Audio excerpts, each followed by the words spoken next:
Universitas Kristen Maranatha memperkenalkan program yang disebut dengan program Inspirasi Maranatha. Nah, program ini merupakan hasil kajian, hasil tulisan dari karya-karya ilmiah para dosen, baik dalam buku ataupun juga karya tulis lainnya, termasuk jurnal, yang disampaikan dalam bahasa yang populer sehingga dapat diikuti oleh banyak orang untuk menimba ilmu atau pengetahuan lebih mendalam serta mengenal kehidupan proses belajar dan tridharma dari Universitas Kristen Maranatha. Nah, sebelum kita memulai acara ini, baiklah kita bersama merendahkan diri dengan doa dan izinkan saya memimpin secara iman Kristen. Dan bagi saudara yang beragama yang berbeda, kami persilakan Bapak Ibu juga berdoa sesuai iman Bapak Ibu. Mari kita bersama berdoa. Bapa yang maha baik, terpujilah nama Tuhan yang memberikan kepada kami karunia hikmat melalui Roh Kudus-Mu, sehingga kami diberikan pengertian melalui ilmu pengetahuan, teknologi dan seni, sehingga kami melalui karunia-karunia hikmat Tuhan tersebut dapat mengelola kehidupan ini menjadi lebih baik. Kami ingin terus belajar dan mengembangkan diri, khususnya di masa pandemi ini, agar kami semakin mempunyai kemampuan dan kompetensi yang memadai dalam mengikuti dan menghadapi perubahan zaman. Kami serahkan ya Tuhan percakapan yang akan berlangsung, Tuhan memberkatinya. Kami berdoa di dalam nama Tuhan Yesus Kristus. Amin. Amin. Nah, saudara-saudara yang dikasihi oleh Tuhan dimanapun berada, narasumber kita pada sore hari ini adalah Ibu Maya. Nah, Ibu Maya akan menjadi narasumber di mana Ibu Maya telah menginisiasi satu penulisan buku yang berjudul Profesionalisme Kewirausahaan. Nah, untuk lebih jelasnya mari kita mengenal lebih dekat profil Ibu Maya sebagai seorang dosen ekonomi, dosen Fakultas Bisnis di UK Maranatha. Silakan. Halo Bapak Ibu serta saudara-saudari sekalian dimanapun berada. Perkenalkan, nama saya Maya Malinda. Saya dosen tetap di Fakultas Bisnis Universitas Kristen Maranatha. Salam kenal. Ya, demikian Bu Maya yang akan menjadi narasumber, di mana beliau telah menginisiasi rencana buku penerbitan yang penting, saudara-saudara, Profesionalisme Kewirausahaan. Tapi izinkan saya di dalam kesempatan ini menanyakan kepada Bu Maya, kira-kira apa itu yang Ibu maksudkan dengan satu istilah yang agak sulit ini ya, profesionalisme kewirausahaan. Ini mungkin bagi kita telinga masih belum terlalu familiar dengan kata profesionalisme dan ada kata kewirausahaan. Silakan Ibu. Baik, kalau kata dasar dari profesionalisme adalah profesi. Nah, tentunya kita banyak mengenal profesi-profesi yang ada di dunia ini, ya, termasuk di Indonesia. Namun kalau kita membahas profesionalisme, ini kita membahas bukan hanya sekedar profesinya saja, tapi menyangkut apa yang dimaksud dengan soft skill-nya, keterampilan soft-nya, lalu hard skill-nya, kemampuan dari sisi knowledge-nya, dan termasuk juga practice skill-nya atau kemampuan praktisnya yang dibutuhkan seseorang dalam menjalankan profesinya. Nah, kalau kita bicara mengenai profesionalisme kewirausahaan, yaitu berkaitan bagaimana seseorang memiliki jiwa kewirausahaan dalam menjalankan profesinya. Seperti itu, Pak. Ya. Jadi makin jelas bahwa ada satu tekanan yang khusus bahwa soft skill itu berkaitan dengan jiwa. Jiwa, gitu ya, betul. jiwa seseorang. Karakter, jiwa, betul Pak. Nah, kalau kemudian kalau hard skill itu kepada knowledge pengetahuan, ya, pemahaman seseorang. Betul. Nah, kalau kemudian tadi practice skill tadi bagaimana menekankan memang dalam praktikalnya ya, dalam memang sehari-harinya, dalam pelaksanaan kegiatannya. Tentu kalau kita bicara sebagai seorang entrepreneur atau pengusaha, bagaimana dia menjalankan bisnisnya. Lalu misalnya kalau profesionalnya di bidang misalnya dokter atau medis, ya berarti praktikalnya di dalam medis gitu. Apakah mungkin Bu Maya, orang itu mempunyai soft skill, hard skill, tapi tidak memiliki practice skill? Apakah mungkin? Nah, kalau hanya dua tidak lengkap, itu tidak profesional. Iya, jadi kalau cuman keinginannya mau jadi pengusaha atau knowledge-nya aja gitu, punya kemampuan cuman pengetahuannya aja, tapi tidak melaksanakannya juga ya percuma. Ya anggaplah kalau imam tanpa perbuatan adalah mati, begitu ya Pak ya. Seperti itu gitu. Jadi kalau pengetahuan tentang Alkitabnya kita punya, tapi kalau tidak melaksanakannya, ya itu juga tidak lengkap, begitu ya. Ya seperti itu Pak. Ya, jadi makin jelas ya kita memahami apa yang disebutkan dengan soft skill, hard skill, dan practice skill. Nah, Bu Maya, kira-kira apa yang menjadi latar belakang sehingga Ibu berinisiasi untuk menerbitkan satu book chapter dengan judul Profesionalisme Kewirausahaan ini? Ya, pada dasarnya bahwa kita sebagai perguruan tinggi bertanggung jawab dan juga bertanggung jawab kepada masyarakat, kita menghasilkan orang-orang baik di dalam internal maupun juga nanti mahasiswa ini akan menjadi alumni, adalah menjadi orang-orang yang memiliki profesionalisme di bidangnya. Nah, di program studi manajemen khususnya kita memiliki ada satu mata kuliah yang namanya profesionalisme kewirausahaan. Nah, jadi inisiasi ini adalah ketika saya mengampu mata kuliah ini, saya ingin mengajak para mahasiswa untuk mengenal apa sih profesionalisme kewirausahaan melalui practical skill, soft skill, dan juga knowledge skill, ya, atau artinya hard skillnya itu melalui tokoh-tokoh yang memang sudah melaksanakannya, yang kita sebut profesional, begitu Pak. Jadi saya baru memahami nih Bu, bahwa di dalam buku Profesionalisme Kewirausahaan ini ada tokoh-tokoh ya Bu ya? Betul, kita sebutnya tokoh ya Pak. Nah, tokoh-tokoh ini adalah orang-orang yang menjadi pelaku kewirausahaan. Betul, di bidangnya. Di bidangnya. Lalu dari pengalaman-pengalaman yang mereka peroleh itu kemudian dituangkanlah menjadi tulisan ini.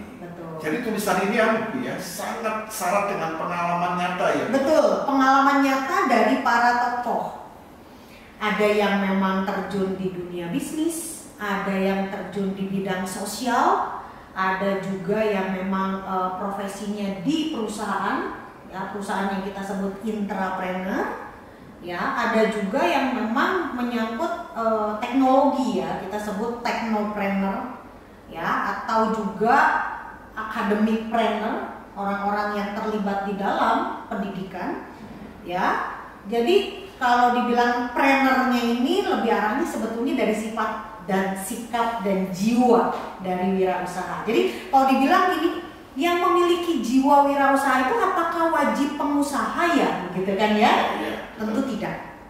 Tiap dari kita ini sangat mungkin ya memiliki jiwa wirausaha.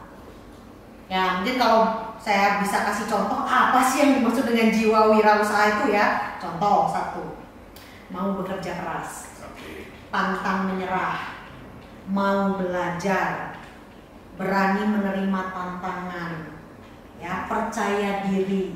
Itu adalah karakter-karakter yang dimiliki para pengusaha. Lalu bangkit dari kegagalan. Nah, contoh-contoh jadi sehingga apapun profesinya sangat dimungkinkan memiliki jiwa kewirausahaan seperti itu. Ya, jadi kalau saya tangkap bahwa tapi masalah jiwa itu Bu ya, karena gampang Bu ya untuk menanamkan jiwa kepada seseorang yang mungkin sebelumnya tidak punya arah ke sana begitu kan? Ya, betul. Ya, saya kira hal ini nanti akan kita ulas lebih mendalam dan kita akan memperhatikan bagian berikut. Terima kasih.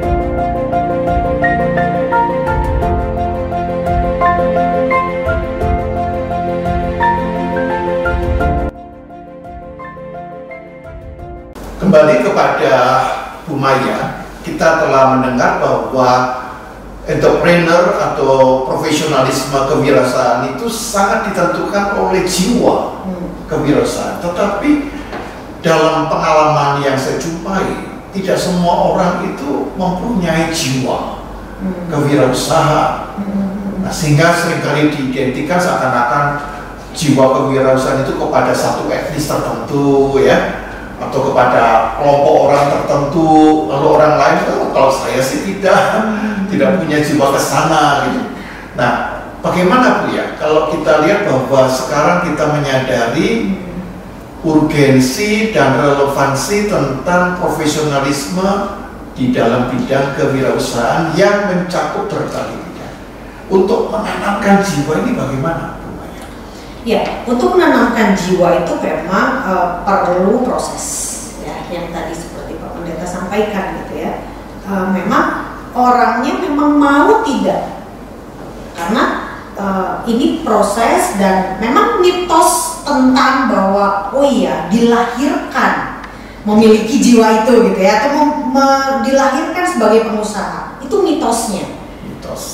Tapi kalau kita banyak baca dan kita dengar dan juga kita gali para tokoh, itu sebetulnya adalah ketika mereka mau melalui proses, maka penelitian-penelitian termasuk juga ya artinya in practical juga kita bisa melihat bahwa seseorang yang bisa memiliki jiwa kewirausahaan itu karena dia mau diproses ya untuk boleh menjadi orang yang lebih baik lagi di dalam profesinya. Seperti itu Pak. Jadi kalau boleh saya tangkap dalam jiwa profesionalisme kewirausahaan ini berarti ada satu perubahan mindset. Yes, betul sekali Pak. Nah, perubahan mindset itu bagaimana ya? Supaya kita semua ini kan mau tidak mau, sekarang suka tidak suka, setuju tidak setuju, kita semuanya harus mengalami perubahan dari mindset kita begitu kan? Betul sekali. Nah, sekarang itu bagaimana Bu untuk melakukan perubahan mindset itu? Ya, kalau misalnya kita dibilang perubahan mindset, itu artinya ketika seseorang mau diproses oleh pencipta kita, oleh Tuhan, gitu ya.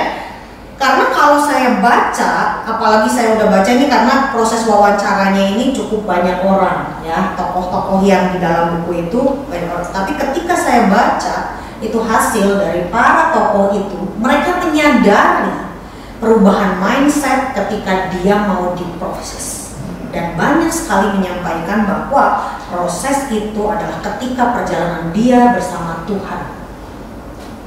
Nah, jadi kalau dibilang bisa nggak sih seseorang memiliki jiwa seorang wirausaha, sangat dimungkinkan Pak, gitu ya. Yang tadi karena itu adalah artinya karakter-karakter atau jiwa ini sebenarnya sangat universal gitu, dan setiap orang ketika memang mau gitu untuk mencapai itu dan mau dibentuk, maka dia akan mengalami suatu perubahan itu.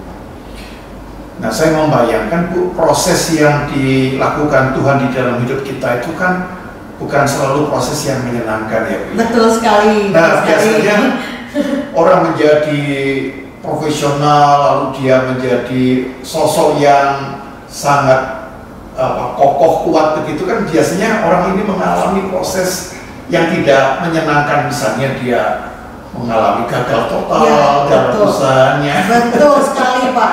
Ya. Dia mengalami jatuh bangun begitu. Apakah memang seperti itu yang dimaksudkan? Iya betul sekali. Jadi baik dia sebagai pengusaha ada yang bangkrut, gitu ya. Bagaimana dia proses bangkit kembali?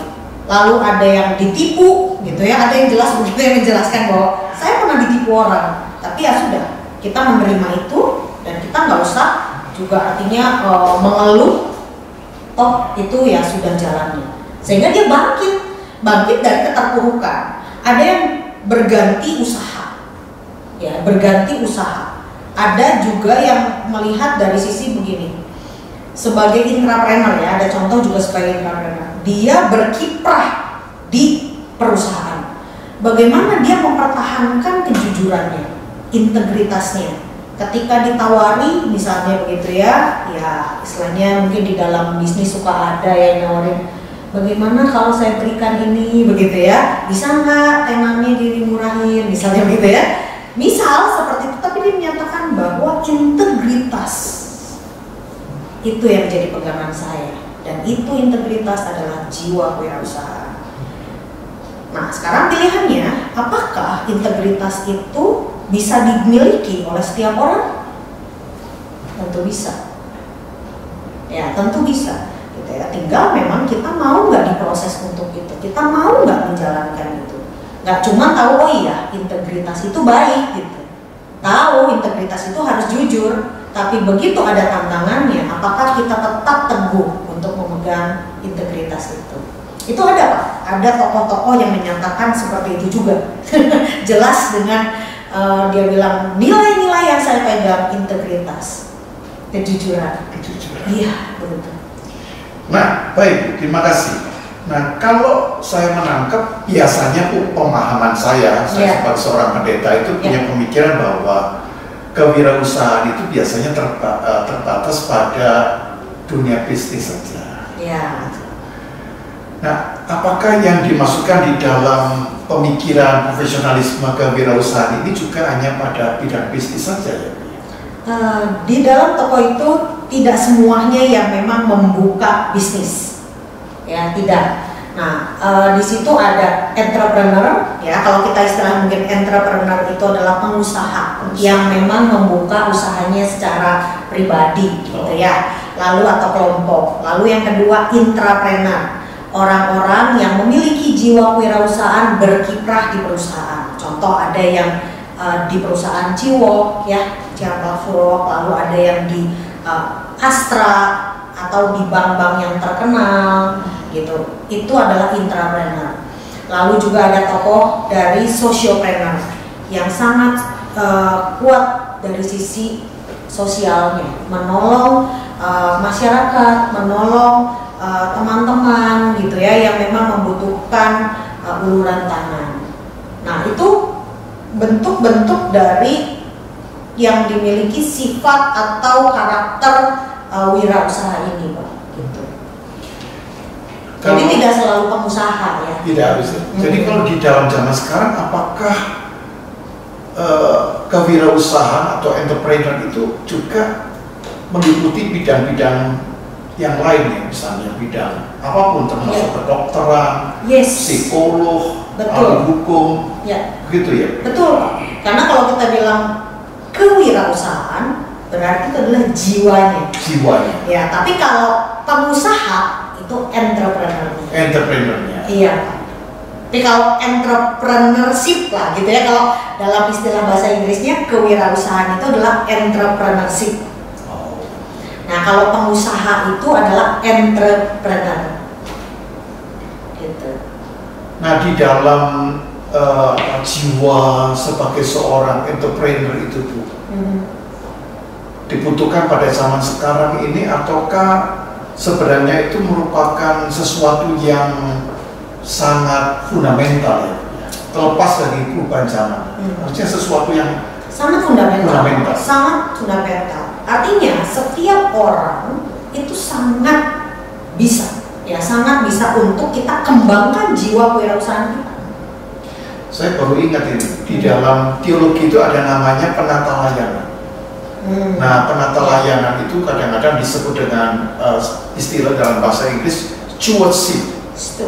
Ya. Nah, kalau saya tangkap ternyata ada satu benang merah antara entrepreneur dengan stewardship, begitu ya? Ada apa? Ada, betul sekali. Jadi tentunya ketika kita bicara tentang pengusaha yang benar, gitu ya, yang profesional, ketika wawancara saya menangkap bahwa saya mencoba melihat dari sisi pelanggan. Pelanggan itu butuh apa? Saya coba untuk melayani dia. Saya mencoba untuk memenuhi kebutuhan dia. Kalau hatinya tidak punya itu, hanya cuma mikirinnya profit, nggak akan jalan. Ada satu tokoh yang mengatakan demikian. Saya punya banyak pelanggan, seringkali nggak nanya harga. Pokoknya percaya mau beli bahan ini, beli ini. Pokoknya percaya. Base-nya adalah trust. Ketika apa? Ketika pelanggannya sudah mengalami bahwa dia dilayani dengan baik, dia dapat bahan atau kebutuhannya terpenuhi, sehingga menjadi apa ya, kalau istilahnya beli lagi gitu ya, repeat order gitu. Dan artinya si pelanggannya udah nggak pusing lagi, nggak akan tanya-tanya harga. Nah, dari pihak si toko menyatakan begini, saya pun memiliki kejujuran. Kalau memang harganya segitu ya pasti ada keuntungan. Ya, tentu dia juga tidak akan meng-up yang berlebih karena dia tahu pelanggannya percaya sama dia. Nah, ini jadi kalau dibilang karakter ini adalah satu sisi, kalau dibilang harus untung, perlu untung, wajar. Karena perlu yang namanya keberlanjutan atau sustain. Iya, gitu. Tetapi artinya profit ini bukan segala-galanya. Dia pikirkan adalah kebutuhan pelanggan. Pelanggannya puas, maka pelanggannya akan datang lagi sama dia. Nah, itu yang contoh ya, contoh dari yang disampaikan para tokoh. Nah, jadi kalau dibilang ada pelayanan, tentu ada apa? Bagaimana dia bisa melayani customer atau pelanggan dengan baik? Gitu. Ya. Kita sudah mendengar satu ulasan yang semakin mendalam dan sangat dibutuhkan di dalam kehidupan kita. Nah, mari kita akan lanjutkan setelah bagian yang satu ini. Ya.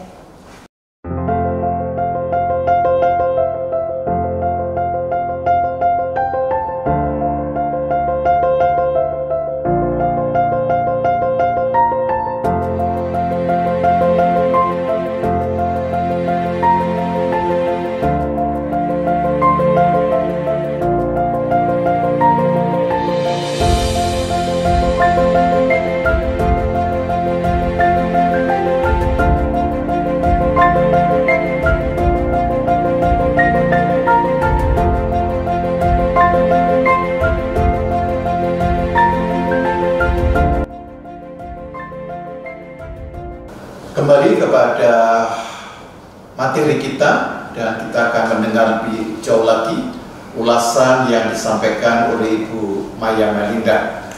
Nah, Ibu Maya, setahu saya dengan kondisi pandemi ini cukup banyak orang yang melakukan usaha atau kewirausahaan, ya, karena terjepit oleh kebutuhan perut, ya, mereka mencari usaha-usaha yang bisa membuat mereka bisa melanjutkan kehidupan dengan lebih baik.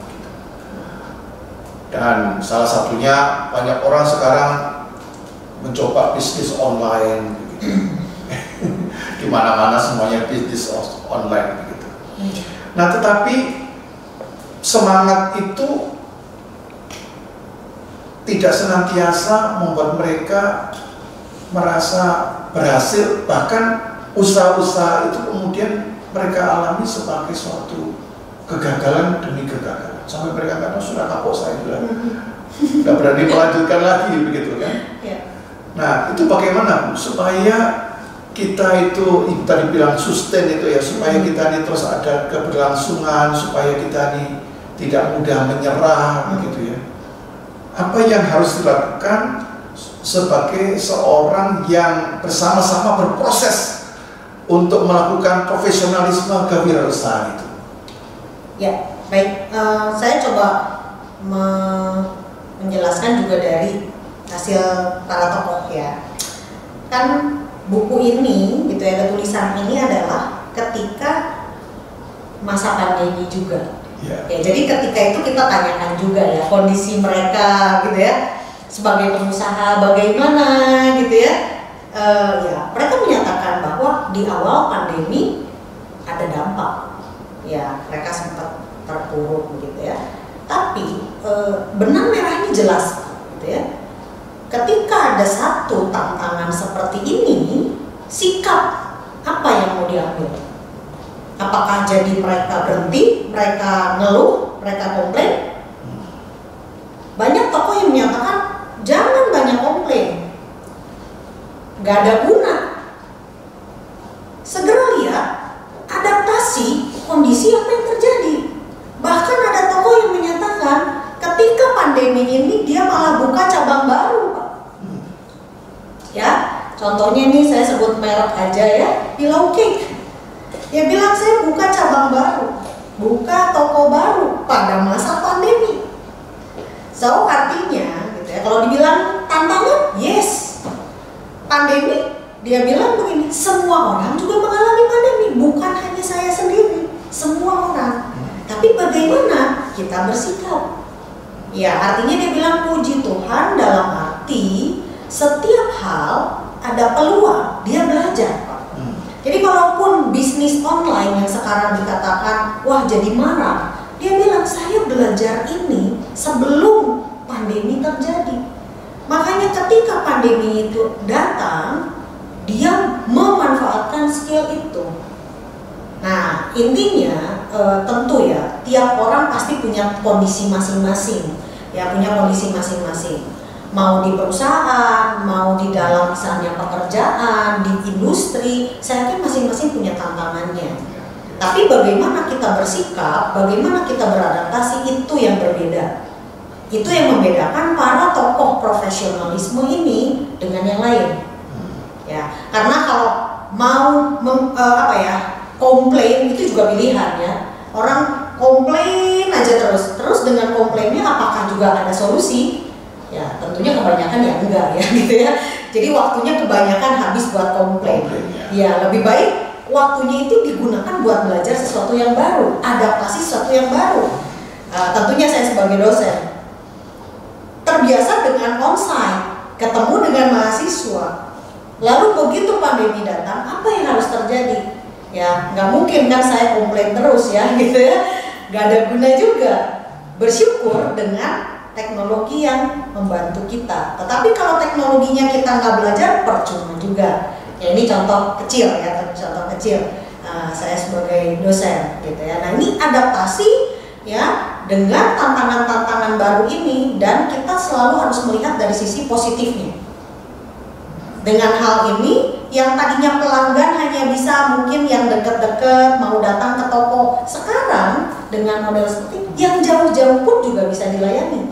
Nah, ini satu peluang lagi. Seperti itu, Pak. Jadi saya tangkap dari ulasan Bu Maya itu bahwa di dalam setiap kesulitan atau tantangan itu ada peluang. Yes, setuju sekali, Pak. Nah, kalau saya lihat itu ada blessing in disguise-nya. Setuju, Pak. Setuju. Ada berkat Tuhan yang tersembunyi di balik kesulitan yang ada gitu ya, Bu. Betul, setuju banget. Nah, ternyata itu bisa dilihat dari respon yang bermacam-macam. Orang yang satu bersungut-sungut, komplain. yang satu udah nyerah, give up gitu ya. Aduh, nah yang ketiga mengatakan, inilah peluang yang sedang penting sekali. Penting sekali. Dan sehingga dia dikatakan tadi dalam beberapa contoh tokoh ini adalah tambah buka, malah buka cabang. Buka cabang. Ada masa pandemi, dia bilang berkat Tuhan. Tapi juga artinya kita ini berdoa dan berusaha, dia bilang gitu. Nggak bisa cuma berdoa saja. Tetap harus ada upaya dari setiap manusia ini, harus berkarya, dan itu adalah menjadi tanggung jawab kita. Betul. Dan saya kira itu sangat penting dalam kaitannya dengan iman Kristen, karena Allah di dalam Kristus itu adalah Allah yang terus bekerja. Yes. Itu saya ingat itu ya. Dari perkataan Tuhan Yesus di Yohanes 5 ayat 17 itu. Bapakku bekerja sampai saat ini, maka aku pun bekerja juga. Jadi Allah terus bekerja, maka aku pun bekerja. Nah, apalagi kita semua. Iya, betul. Jadi di tengah-tengah kesulitan, tantangan, bahkan kegagalan, betul. Lihatlah dengan mata iman. Betul, Pak. Supaya di dalam kesulitan, tantangan, ataupun kegagalan itu kita melihat ada blessing dari Tuhan. Iya. Dan itulah peluang yang dimana Tuhan membuka berkat-berkat kita menjadi semakin besar, semakin luas. Bahkan kita juga bisa melalui perusahaan kita ini memberikan tempat bekerja bagi banyak orang. Banyak orang. Ada tokoh yang menyatakan begini, pada masa pandemi dia memikirkan pegawainya, tidak boleh sampai ada yang di PHK. Dan itu nyata. Ada yang menuliskan seperti itu. Jadi artinya ini juga menyangkut kepedulian ya. Jadi kepedulian kepada orang-orang yang terdekat, orang-orang yang mensupport dari bisnisnya. Dan itu yang dinyatakan oleh tokoh yang ada di buku itu. Jadi nggak saya mengarang ya Bapak Ibu ya. Jadi memang nanti kalau Bapak Ibu punya kesempatan baca buku ini gitu ya. Ini banyak sekali kisah-kisah yang memang inspiratif gitu yang disampaikan oleh para tokoh. Nah, seringkali kalau kita dengan pengusaha itu kan biasanya langsung kaitannya itu profit ini, dari untung begitu. Ternyata juga dari sekian banyak pengusaha tidak senantiasa seperti itu. Iya, Pak, betul. Mereka sangat memikirkan dengan empati yang dalam bahwa jangan sampai di masa pandemi yang sulit ini lalu mereka kehilangan pekerjaannya. Nah, justru para pengusaha seperti ini mempunyai satu panggilan hidup yang tidak sekedar profit. Betul, Pak. Mereka memikirkan kehidupan dari karyawannya, karena kalau ada karyawan itu pasti ada keluarga. Iya. Nah, itu berarti ada kemungkinan ada istri, lalu ada anak-anak, betul, kan? Betul. Apalagi di dalam masa pandemi bisa semua orang terpapar. Iya, betul. Itu semuanya butuh biaya. Nah, saya kira di dalam konteks ini kita bisa melihat bahwa betapa penting bahwa pengusaha bukan sekedar pengusaha.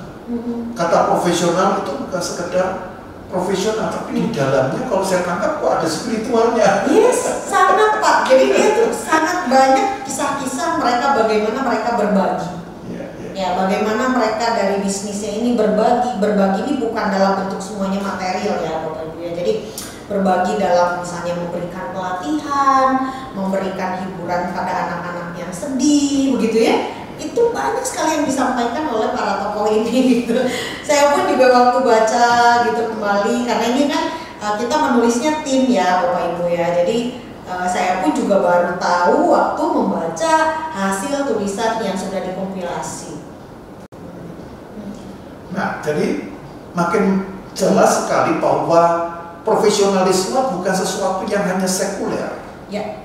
Tetapi di dalam yang profesional itu, di dalamnya ada nilai-nilai. Nilai-nilai, betul. Ya. Dan nilai-nilai itu kadang-kadang kalau dalam teologi Kristen itu disebut dengan spiritualis, spiritualitas. Nah, kalau saya sampaikan kalau dalam buku ini tampaknya nilai-nilainya itu dari yang ditanamkan oleh Universitas UGM Maranatha. Banyak sekali yang menyampaikan secara jelas dan gamblang gitu ya, nilai-nilai yang mereka terapkan dalam bisnis mereka itu adalah integrity, care, dan excellence, Pak. Ya, jadi waktu-waktu wawancara, wah luar biasa sekali nih para alumni ya, alumni yang sudah berkiprah di punya usaha sendiri. Kami tanya nilai-nilai apa yang Bapak anut dalam usaha Bapak, gitu ya, dan dia jawab dengan gamblang. Integrity, care, excellence, dan dia bilang begini, saya terima nilai itu ketika saya kuliah di Maranatha. Begitu ya Bapak Ibu. Mungkin para pendengar, pemirsa itu tidak terlalu mengerti Bu, bahwa di Maranatha itu ada 3 nilai. 3 nilai, iya betul ya. Jadi memang di Maranatha itu selalu ditanamkan tentang apa yang disebut dengan nilai hidup Kristiani yang diwujudkan dalam integritas, integriti, kepedulian itu care, dan yang ketiga itu excellent. Nah, 3 nilai ini tampaknya dibuktikan membawa satu langkah yang lebih tangguh di masa yang sulit, dan mereka juga bisa excellent tapi juga care ya Bu ya. Peduli kepada masa depan karyawan, berarti itu ada keluarga, kepada anak-anak, pada pegawai, kepada pegawainya. Nah, betul. itu semuanya bisa bertahan kalau ada integritas. Ya, kejujuran. Banyak sekali yang menyampaikan, saya pegang kejujuran. Pelanggan percaya saya karena kejujuran. Jadi kenapa itu pun usaha bisa langgeng, pelanggan bisa datang terus, ya karena dia puas dengan, dalam arti ya makanannya enak, ya itu kan artinya jujur dalam menyajikan makanan, nggak sampai sakit begitu ya, nggak sampai mules-mules gitu ya, dalam arti sehingga ada juga ya contoh, ada yang punya sampai 55 cabang ayam ke Prabon. Ini bagaimana bisa sampai sebesar itu gitu. Nah, tentu kan proses dan juga trust dari masyarakat. Begitu. Nah, jadi saya kira 3 nilai ini bukan hanya milik Civitas Akademika Ugama ya. Saya kira ini dapat diterima oleh setiap kita, latar belakang agama manapun, yaitu bahwa kita harus punya integriti.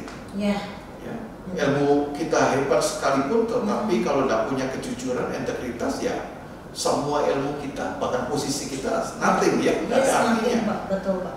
Nah, kata bagaimana integritas itu menjadi sesuatu yang bermakna, yaitu kalau dia care, kalau dia mau peduli. Betul. Jadi dia tidak hanya memikirkan diri sendiri, yang penting perusahaan saya, yang penting usaha saya, bisnis saya, tapi juga tentang bagaimana keselamatan, kesejahteraan orang lain. Betul, Pak. Dan itu hanya bisa kalau kemudian kita punya tekad untuk melakukan the best, ya, excellent. Excellent, Pak. Prima. Yang prima, keprimaan. Ya. Nah, saudara-saudara, kita sudah makin menangkap dengan lebih jelas satu ulasan yang sangat penting, bagaimana kita merespon dan menyikapi pandemi secara lebih kreatif dan produktif dengan jiwa profesionalisme kewirausahaan. Nah, Ibu, pada masa sekarang dengan kebutuhan dan tantangan zaman ini yang hampir menggunakan hampir seluruhnya itu teknologi. Nah, pertanyaannya adalah bagaimana supaya orang ini bisa tidak hanya terpancang kepada bisnis yang digital, nah, dan juga di tengah-tengah persaingan yang semakin ketat gitu. Kira-kira cara pemikiran yang bagaimana yang dapat kita lakukan supaya kita ini bisa menjadi pribadi yang benar-benar sangat produktif di tengah-tengah situasi yang sulit seperti ini. Ya, jadi kalau dibilang produktif, ya menurut saya juga sama ya, artinya pilihan seseorang itu mau produktif apa tidak. Ya, artinya kan apalagi sekarang dibilang masa pandemi ini lebih banyak di rumah. Ya, apa yang dilakukan di rumah? Dan selama ini kan banyaknya di luar rumah. Nah, ini sekarang kalau di rumah apa sih yang mau dilakukan? Hal apa yang kita bisa pelajari? Hal apa yang mungkin kita bisa kerjakan di rumah? Misal ya. Lalu kalau terkait dengan teknologi, mau nggak mau, suka nggak suka, memang kita sudah di dalam era itu. Ada yang menyatakan, aduh nggak ngerti tentang teknologi, begitu ya, aduh ini kayaknya gagap teknologi misalnya gitu ya Bapak Ibu ya, gaptek misalnya gitu. Nah ini juga sama ya, balik lagi ke pilihan. Orang itu memang mau nggak belajar atau tidak. Terus satu lagi, tidak semua harus dikerjakan sendiri. Ya artinya tidak semua harus dikerjakan sendiri. Kita nggak mungkin menjadi orang yang Superman atau Superwoman gitu ya, yang semuanya dikerjakan sendiri. Ini adalah juga era kerjasama, era kolaborasi. Tentunya artinya bagaimana kita juga mengembangkan skill dari masing-masing dan bagaimana kita bersinerginya, gitu. Dan jangan jangan segan untuk bertanya, ya dalam arti, dan jangan segan juga untuk mau belajar, merendahkan hati untuk mau belajar. Kecenderungan kan kalau misalnya udah senior atau misalnya merasa oh udah hebat, kecenderungan untuk belajar sesuatu yang baru mungkin enggak, atau sudah merasa cukup. Nah ini yang kita harus belajar, apalagi ya zaman berubah, teknologi berubah. Nah bagaimana kita manusia bisa survive, malah bisa produktif yang tadi Pak Pendeta sampaikan gitu ya. Nah jadi itu pun juga kalau menurut saya pilihan, kita mau menjadi orang yang produktif atau tidak. Kan bisa juga tinggal di rumah mengunci pintu ya, ngomel-ngomel di rumah, kenapa sih pandemi ini tak berakhir begitu ya, kan ada juga yang begitu. Nah tapi ada orang yang malah di rumahnya malah semakin produktif gitu. Sekarang tuh banyak di rumah tapi banyak pakai teknologi. Iya. Tapi maksudnya itu apa namanya, main game. Main game, nah itu juga sama, bagaimana memanfaatkan waktu ya Pak ya. Nah apakah memang game ini menjadi satu cara dia mengembangkan diri? Tapi kalau cuma hanya habiskan waktu ya sayang ya. Menurut saya games, saya bukan anti dengan games. Saya juga senang main game ya Pak ya, Bu gitu. Jadi toh juga itu juga kita membuat kadang relax gitu. Tetapi jangan sampai waktunya terlalu banyak untuk itu, sedangkan punya prioritas yang lain. Ya imbang. Jadi sangat menarik bahwa kita karena pandemi itu berada diminta dituntut di rumah. Tapi pada sisi yang lain kita harus mampu berkolaborasi. Iya. Nah ini kan menarik sekali, antara harus mengasingkan diri, ya, mengisolasi diri, tapi pada pihak lain isolasi kita tidak boleh mengisolasi yang membuat kita menanganinya sendiri. Ya. Tapi adalah isolasi yang mampu berkolaborasi. Setuju Pak. Jadi isolasinya tuh sebenarnya kan fisiknya gitu. Nah, tapi yang isolasinya fisiknya aja sebetulnya. Tapi kan pikirannya, artinya apalagi memang sekarang ya saya pikir kalau dilihat aduh pandemi gitu ya. Tapi kalau kita lihat ini justru banyak inovasi-inovasi baru akibat pandemi ini gitu. Sehingga kalau kita pikir kan gak kepikir ya kok bisa begini ya gitu. Dan tetap kalau dilihat banyak orang mengatakan lebih produktif pada masa pandemi dibandingkan sebelumnya. Itu banyak sekali orang yang mengatakan gitu. Ternyata saya bisa berkarya ini ya. Ternyata saya bisa melakukan ini gitu ya. Gak kepikiran sebelumnya karena dulu terlalu banyak di luar. gitu ya. Nah makanya kembali lagi itu memang mau memanfaatkan waktunya seperti apa? Apakah lebih banyak ngomel dan komplain gitu ya, nggak menghasilkan apa-apa, atau dia mencoba melihat peluang. Oke, saya di rumah, berarti saya punya waktu untuk belajar apa, ya, untuk kembangin diri apa, menghasilkan apa bersama teman. Nah, kan tentunya nggak ketemunya kan fisiknya, tapi bisa bercalling, bisa berzoom, bisa ya janjian virtual gitu ya, diskusi virtual gitu ya. Nah ini adalah sesi terakhir di mana kalau saya tangkap itu benar ya Bu ya, firman Tuhan yang mengatakan bersyukurlah senantiasa. Yes, setuju Pak. Jadi bersyukur waktu kita sukses, bersyukur waktu kita gagal, bersyukur waktu kita dalam kondisi normal, tapi juga mampu bersyukur dalam kondisi yang sangat sulit. Di titik terbawah Pak. Terbawah ya. Iya betul. Nah dari situ kita bisa bersyukur itu ternyata mampu mengembangkan semangat untuk produktif gitu ya. Semangat untuk menghasilkan sesuatu yang baru, yang kreatif gitu ya. Nah kalau nggak bersyukur ya biasanya itu bersungut-sungut. Bersungut-sungut Pak. Cuman ngomel aja gitu ya, malah sakit Pak. Malah sakit ya, karena ada kisah juga seperti itu.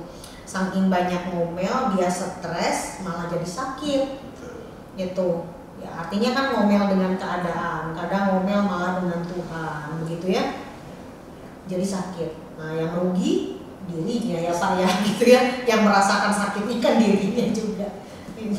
Jadi ternyata setelah kita membedah buku profesionalisme kewirausahaan itu sebenarnya kita ternyata menarik nilai-nilai iman yang berkorelasi dengan realitas dan juga tanggung jawab yang sangat penting untuk menghadapi kondisi-kondisi yang ekstrim. Yes, ya.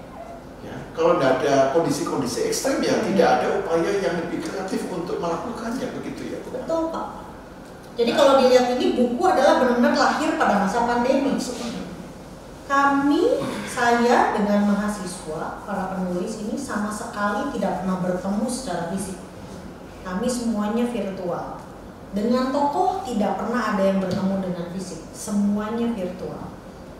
Bagaimana kita berkolaborasi, dosen, mahasiswa, dan tokoh. Tidak ada yang bertemu dengan fisik sama sekali Pak.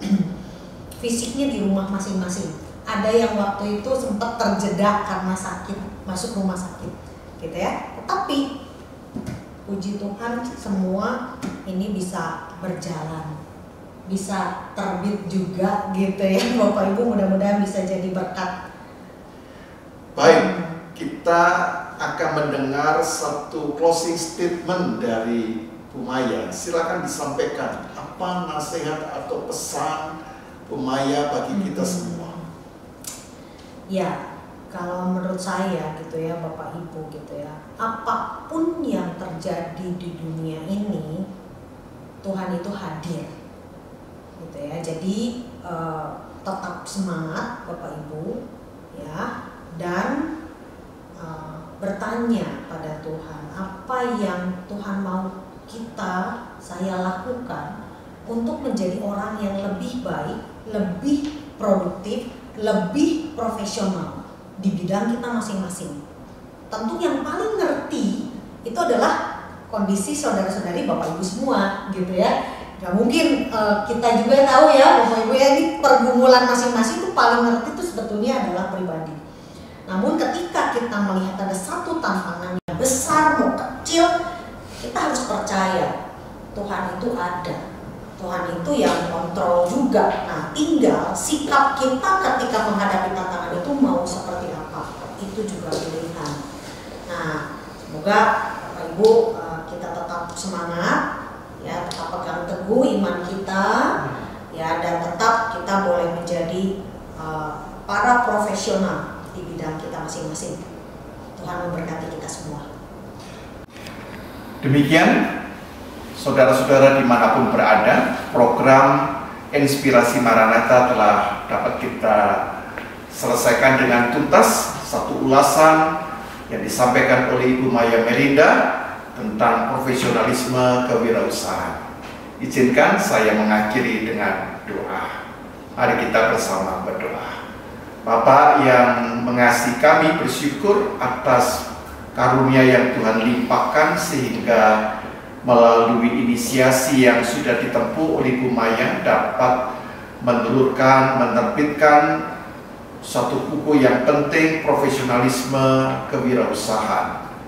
Ajarlah kepada setiap kami sebagai umat percaya tidak mudah bersungut-sungut, tetapi sebaliknya bersyukur senantiasa, sehingga disitulah kami boleh menikmati berkat-berkat Tuhan yang tersembunyi. Tuhan, terpujilah nama Tuhan, berkati setiap pemirsa dimanapun berada, untuk berkati setiap kami dengan kasih sayang-Mu, dan peluklah kami dalam kerahiman Tuhan. Kami berdoa di dalam nama Tuhan Yesus Kristus. Amin. Amin.